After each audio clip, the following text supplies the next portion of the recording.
Guys आज के time में इंडिया में हम 3 घंटे बिना पानी के भी रह सकते हैं, बिना खाने के भी रह सकते हैं, लेकिन 30 मिनट बिना इंटरनेट के रहना बहुत मुश्किल है। लेकिन गाइस कभी आपने सोचा ये इंटरनेट काम कैसे करता है? कैसे किसी को कभी ज्यादा स्पीड मिलती है, किसी को कम मिलती है?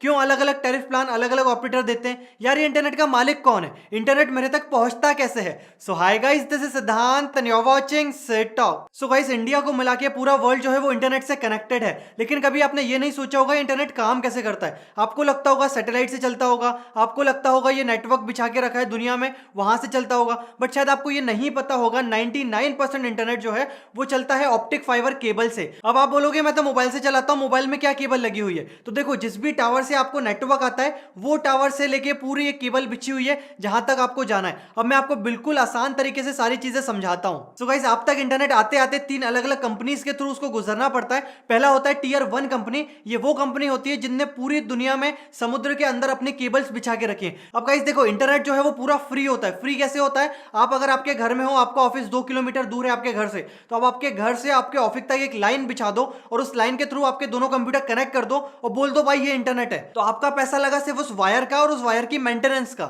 इसी तरह जो टियर 1 कंपनी होती है उनने क्या किया है, पूरे वर्ल्ड में सारी कंट्रीज के बीच में, सारे समुद्रों के अंदर से उनने ऑप्टिक फाइबर केबल बिछा दी। अब सारे एक तरह से कनेक्ट हो गए कंट्री टू कंट्री। अब कंट्री से आपको स्टेट में डिवाइड करना है, स्टेट से आपको सिटी में डिवाइड करना है, और आपकी सिटी से आप तक उसको पहुंचाना है आपके लोकल एरिया तक। गाइस अब आपको कुछ समझ नहीं आ रहा होगा, इसलिए अब अपन चलते हैं इसका लाइव डिमॉन्स्ट्रेशन के ऊपर। अब आपको बिल्कुल अच्छी तरीके से फिजिकली समझाता हूं आपको कैसे सारी चीजें काम करती हैं। और गाइस आपको ये वीडियो अच्छा लगे तो चैनल सब्सक्राइब तो करिएगा ही, उसके साथ इस वीडियो को इतना शेयर करिएगा ताकि सबको पता तो चले एटलीस्ट इंटरनेट उन तक आता कैसे है और जो वो पैसे देते हैं इंटरनेट का वो जाता कहां पे है। सो गाइस इस तरह की जो केबल्स है ना ये पूरे समुद्र के अंदर पूरी दुनिया में बिछी हुई है। आप देखेंगे तो इस तरह की केबल बिछाई जाती है पहले सारी कंट्री को कनेक्ट करने के लिए, और ये जो केबल है इनको कहते हैं ऑप्टिक फाइबर या सबमरीन केबल। अब ये जो कंपनी बिछाती है केबल वो इस तरह की दिखती है। अब देखिए एक एक केबल जो है ना आपके बिल्कुल बाल के साइज की रहती है, और एक एक केबल के अंदर 100 जीबीपीएस की स्पीड रहती है। 100 जीबीपीएस का जो है बैंडविड्थ रहती है हर एक केबल में ऑप्टिक फाइबर में। जो ये कंपनी बिछाती है ना उनको कहते हैं हम टियर 1 कंपनी। और अगर आप इंडिया में देखें तो टाटा कम्युनिकेशन है जो इंडिया में है। अब देखो एक वेबसाइट है submarinecablemappcom, इसका लिंक मैंने आपको डिस्क्रिप्शन में दिया। यहां पे आप जाएंगे तो पूरी दुनिया में कितनी केबल बिछी हुई है आपको यहां पे दिख जाएगी। हर कंट्री में, हर पूरी दुनिया, पूरी इन केबल्स पे चल रहा है पूरा आपका इंटरनेट। अब ये केबल जिनने बिछाई है उनको कहते हैं टियर 1 कंपनी, जिनने अपने पैसे से, अपने इन्वेस्टमेंट से ये केबल्स बिछा दी। अब अगर हम इंडिया की बात करें तो देखिए यहां पे हमारा इंडिया आता है। अब हमारे इंडिया में जो केबल्स हैं वो देखिए कहां कहां बिछी हुई है।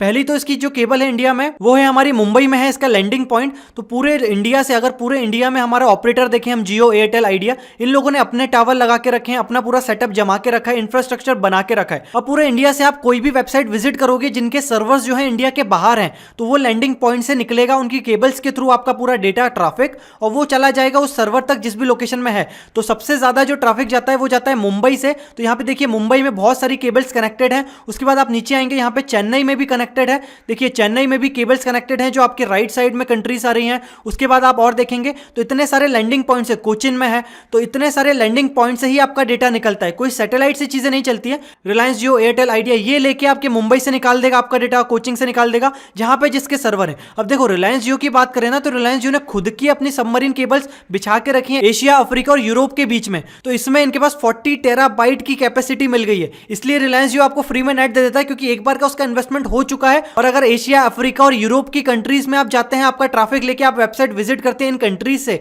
तो ऑटोमेटिकली वो उनकी केबल से निकाल देते हैं, तो उनका कोई पैसा नहीं लगता है। अब देखो जो टियर 1 कंपनी है इनने तो अपना बिछा दिया, इनका कोई पैसा नहीं लगता। एक दूसरे से इनने पूरा वर्ल्ड जो है वो कनेक्ट कर दिया ताकि एक इंटरनेट की शुरुआत हो गई। इतनी सारी केबल्स बिछ गई। अब होता क्या है ना कि ये जो केबल्स हैं ये टूटती हैं, फूटती हैं क्योंकि समुद्र के अंदर है। 25 साल से ज्यादा इनकी लाइफ नहीं रहती है। तो मान लो किसी शार्क ने उसको खा लिया या कुछ हो गया, टूट गई, ब्रेक हो गई, तो उसको हमको बैकअप चाहिए। तो बैकअप के लिए बहुत सारी केबल्स बिछा के रखते हैं लोग और ये मेंटेनेंस भी करते हैं। तो इनके पास कोई पैसा नहीं लगता, इंटरनेट पूरा फ्री है, बस इनको एक कनेक्ट करने का पैसा लगा है। तो अब जो टियर 2 कंपनीज होती हैं वो बोलती हैं आप इंडिया तक तो ले आए सारी चीजें, अब हमें इंडिया से डायरेक्ट दे दो ताकि हम इंडिया से हमारा पूरा सेटअप जमा लें और हम लोगों से पैसा ले और आपको थोड़ा बहुत पैसा दे दें। तो पर जीबी के हिसाब से इन लोगों को पैसा मिल जाता है टियर 1 कंपनीज को, और ऑटोमेटिकली टियर 2 कंपनी जितने में भी उनसे लेती है पर जीबी, उससे और ज्यादा हम तक पहुंचाती है। और इवन हम तक आते आते तो टीयर 3 कंपनी और आ जाती है जो बिल्कुल लोकल में चलती है। टिकोना हो गया, हैथवे हो गया, ये लोग टीयर 2 से खरीदते हैं, टीयर 2 वाले टीयर 1 से खरीदते हैं। तो देखो घुमा फिरा के सारी चीजें फ्री है, बस ये सेटअप कॉस्ट बिछाने की कॉस्ट है।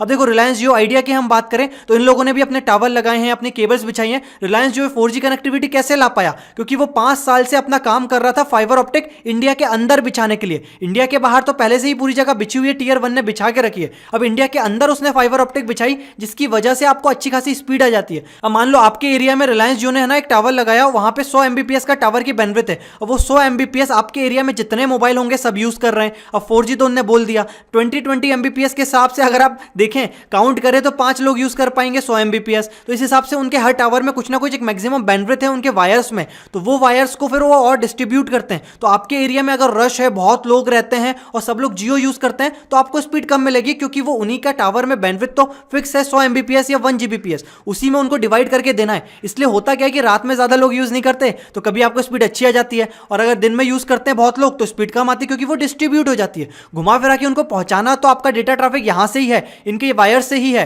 अब एक बात और मैं आपको बताऊं कि जैसे इंडिया में, अब देखो आप यहां पे तो बोलोगे, मान लो आपने इंडिया से विजिट किया google.com, तो गूगल का सर्वर इंडिया में तो नहीं है, बाहर है, तो ट्रैफिक यहां के थ्रू निकल जाएगा बाहर तक। लेकिन इंडिया में अगर आप यूज करते हैं flipkart.com है, amazon.com है, तो बोलते यह है कि अगर आपकी इंडियन ऑडियंस है और आप अगर वेबसाइट बना रहे हो तो आप इंडिया का सर्वर लो, ताकि ये सबमरीन केबल से इतना लंबा घूमना ना पड़े। इंडिया में ही हम पूरा ट्रैफिक घुमा दें और आपको जल्दी से कनेक्टिविटी मिल जाए। तो अगर आप इंडिया टू इंडिया किसी सर्वर को कनेक्ट करते हैं, फ्लिपकार्ट को, अमेजॉन को, इन सब ने इंडिया में बैंगलोर में सर्वर्स बना के रखें, तो ऑटोमेटिकली जिस भी सिटी से होंगे ऑटोमेटिकली बैंगलोर वाले सर्वर में कनेक्ट हो जाओगे, तो ये सबमरीन तक आपका डेटा गया ही नहीं। लेकिन अगर आप प्रॉक्सी यूज करोगे तो प्रॉक्सी लेके जाएगी आपको पहले यूएसए, फिर यूएसए से वापस लाएगी इंडिया। इसलिए बोलते हैं प्रॉक्सी में जो है वो स्पीड कम हो जाती है। अब देखो इंडिया में एक निक्सी बनाया हुआ है, न्यूट्रल इंटरनेट एक्सचेंज। इसमें क्या है कि जो इंडिया के सर्वर्स हैं, इंडिया में जितने ऑपरेटर हैं, जितने आईएसपी हैं, इंटरनेट सर्विस प्रोवाइडर, उन सबको मिला के एक चीज बना दी गई निक्सी करके। अब इसमें होगा ये कि इंडिया में अगर ट्रैफिक घुमाना है तो क्यों हम बाहर की कंट्रीज में उसको कनेक्ट करें, बाहर की सबमरीन केबल्स में उसका ट्रैफिक ले जाएं।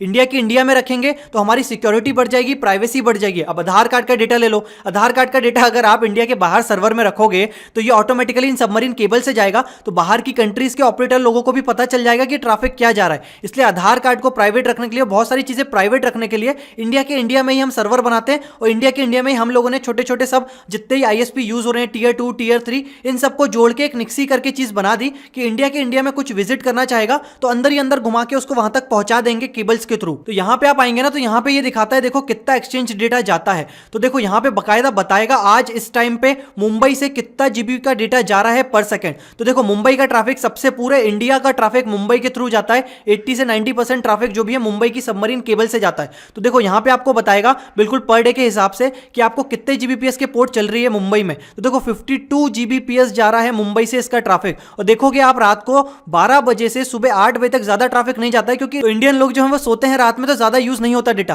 फिर जैसे सुबह होती है, ऑफिस स्टार्ट होते हैं, चीजें स्टार्ट होती है, तो देखो वापस से ट्रैफिक जाने लगता है। तो यहां पे आप आके देख सकते हैं आराम से कि पूरे मुंबई में जो पूरा डेटा जा रहा है सारे आईएसपी मिला के वो कितना जा रहा है। ऐसे दिल्ली नोएडा का बता देगा ये कि 44 जीबीपीएस जाता है, चेन्नई से 52 जाता है, कोलकाता से 40 एमबीपीएस के आसपास स्पीड जा रही है। तो इस हिसाब से पता चलता है कि जो पूरा इंटरनेट का ट्रैफिक है हमारे पूरे देश का, वो मुंबई से अगर जा रहा है तो इतनी यहां से जा रहा है, दिल्ली से जा रहा है तो यहां से जा रहा है। तो होता क्या है, कभी कभी अगर केबल बंद हो जाती है तो स्पीड भी कट जाती है, क्योंकि सबमरीन केबल्स कट गई। अब ये केबल्स कट गई, इंटरनेट तो इन्हीं के थ्रू जा रहा था, तो बैकअप्स बना के रखते हैं अलग अलग। मान लो मुंबई से जो चीज जानी थी वो कोचिंग से भिजवा देंगे, लेकिन कोचिंग से जो रूट मिलेगा उनको वहां तक जाने का यूएसए तक, वो हो सकता है कि और कहीं से घूम फिर के रूट जाए, और शायद मुंबई से डायरेक्ट कनेक्टिविटी हो यूएसए की, तो ट्रैफिक जल्दी चला जाए। तो ये सारी चीजें होती है, ये सारी चीजें मैनेज करना पड़ता है, और सब कुछ सॉफ्टवेयर से मैनेज होता है। आपको कुछ नहीं करना है, आपको तो बस इंटरनेट यूज करना है, आपको आईपी एड्रेस प्रोवाइड कर दी जाएगी इंडिया में, और आपका ट्रैफिक कैसे ना कैसे करके घुमा फिरा के पहुंचा देंगे पूरी दुनिया के किसी भी सर्वर पे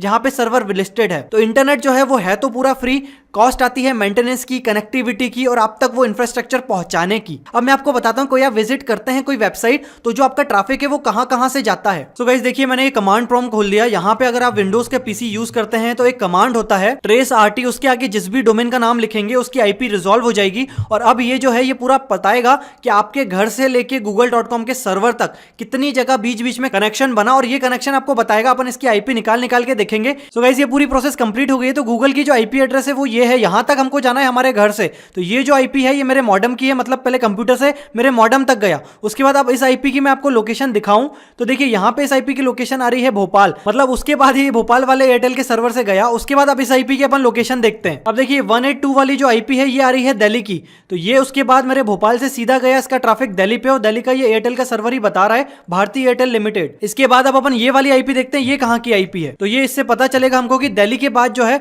वो ये ट्रैफिक कहाँ पे गया। ये डायरेक्टली कैलिफोर्निया चले गया यूएसए में, तो मे बी एयरटेल और गूगल के बीच में डायरेक्ट कोई कनेक्शन होगा दिल्ली के थ्रू, जिसके थ्रू ये पूरा कनेक्शन चला गया।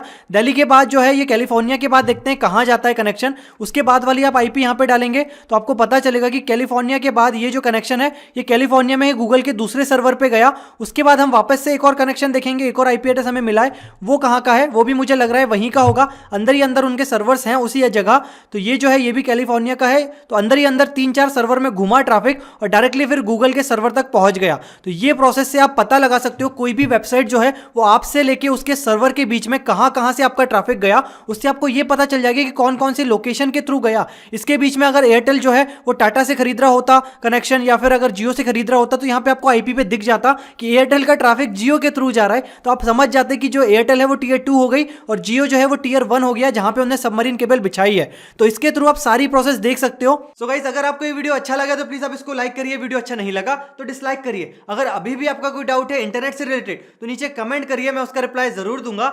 सो I hope you like this video. Thank you.